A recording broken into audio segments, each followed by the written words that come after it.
Matapos ang ilang taon ng pagsasaayos at paulit-ulit na pagbuo, heto na talaga ang Converge Fiber Xers. Hindi na sila yung team na parang naliligaw o naghahanap pa ng direksyon. Alam na nila kung sino sila at sa conference na to, all in sila. Makikita mo yan sa laro nila.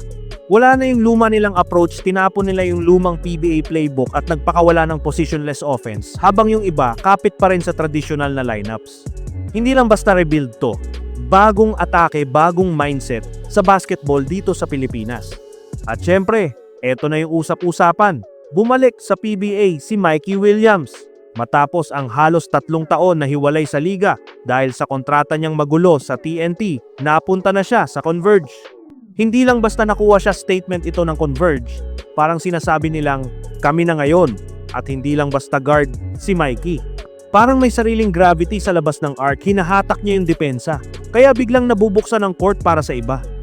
Yung dating problema ng Converge sa spacing, parang nawala na bigla. Pero, wag tayong magpanggap hindi lang si Mikey ang dahilan ng lahat ng to. Yung frontcourt ng Converge, bagay na bagay sa modernong laro, tapos yung backcourt nila, sobrang versatile. Si Justin Baltasar, hindi lang siya pang ilalim. Kaya niyang makipagbanggaan sa paint, pero kaya rin niyang iset up ang offense mula sa taas para sa mga dribble handoff na galawan. Si Arana naman, yung tagalinis at tagapagdepensa, gumagawa ng dirty work para makapagpakitang gilas yung mga stars. Hindi pa dyan natatapos. Si Alex Stockton, underrated na point guard, siya yung kumukonekta sa lahat. Siya ang nagpapalutang sa opensa nila. Si Dave Ildefonso, dala niya athleticism na talagang pahirap sa kahit sinong bantay. At si Juan Gomez Deliano, scorer na kaya kang pabagsakin sa tres, laging handa kapag nag-collapse ang depensa kay Mikey. Wala na sila sa luma at gasgas na template ng PBA. Tapos na yung phase na work in progress, nahanap na nila ang formula nila.